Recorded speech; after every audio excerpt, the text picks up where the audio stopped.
nahan nga may tulo ka mga anak nasikop sa bypass operation dito sa Dakbayan sa Lapu-Lapu.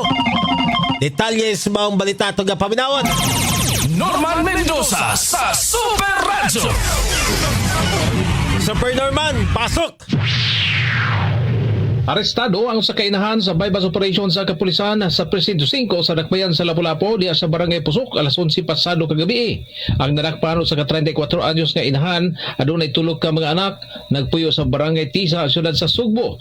Nagkuha gikan kaniya mao ang gibanabanang usa ka bulto sa gituang shabu nga mobalor 34,000 ka pesos. Matubad ni Police Major Ramil Dugan hipi sa Pusok Police Station nga nagkuha sila og contact number sa mobaligya og shabu hinungdan nga nagpahatod sila og shabu pinagi sa bypass operation. Dugang ni Major Dugan nga ang bana sa maong babae na bilanggo na usab diya sa kalunasan sa kaso gyapon sa illegal nga drogas. Kini sa Norman Mendoza sa GMA Super Radio DYWS dapat totoo.